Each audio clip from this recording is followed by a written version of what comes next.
रितेश कल्ला जी बीकानेर से।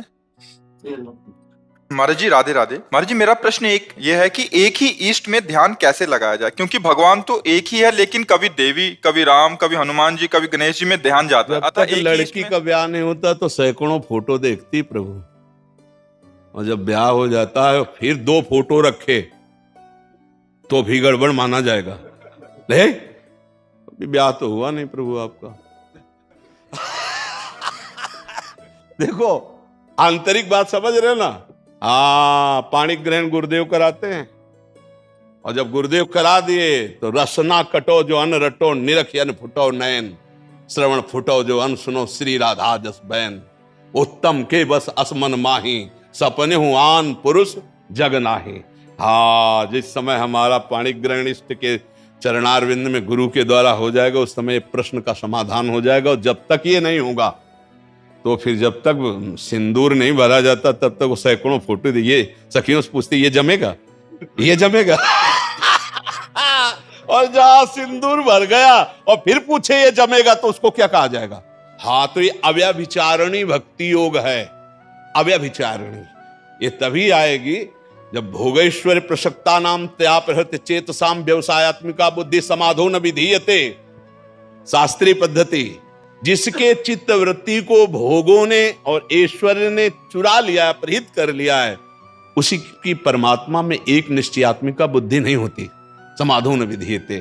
तो अब ये गुरु वरण करके और उनके द्वारा दिए हुए नाम मंत्र आदि का उपासना का अनुष्ठान करो, तब समझ में आएगा वही देवी हैं, वही देवता हैं, वही मनुष्य हैं, वही जड़ हैं, वही चैतन्य है, वही परमात्मा है, वही गुरुदेव हैं।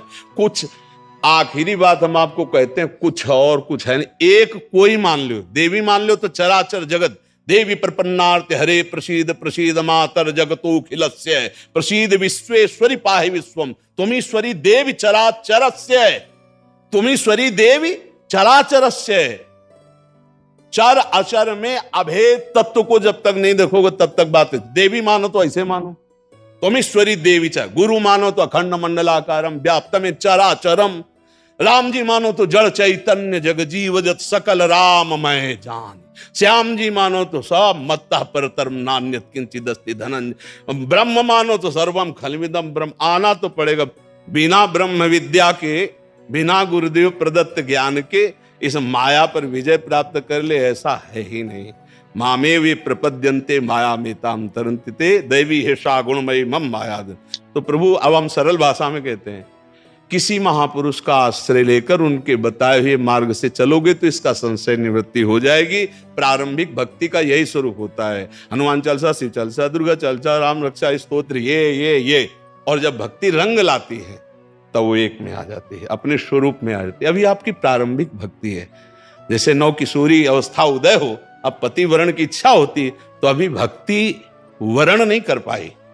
जिस दिन वरण कर लेगी तो फिर वो ये बात नहीं रह जाएगी कभी अमुक कभी अमुक, ऐसा नहीं। हृदय का प्रीतम। जब उद्धव जी ज्ञान दे रहे हैं गोपियों को तो क्या कह रहे, नाही न रहो हियमा ठौर। जब मीरा जी को ज्ञान दे रहे हैं परिवार वाले तो क्या कह रहे, नहीं जाके सिर मोर मुकुट मेरो पति सोई, मेरे तो गिरधर गोपाल दूसरो। तो भाई अभी दूसरा है तो अभी वरण नहीं हुआ, वरण हो जाएगा तो दूसरा नहीं होगा, दूसरा कर ले तो कुछ और कहा जाएगा। बस ये बात मस्ती की बात समझो। तत्व एक है, उसके नाम अनेक हैं, उसके रूप अनेक हैं। वो अरूप भी है, वो रूप भी है, वो मूर्त भी है, वो अमूर्त है।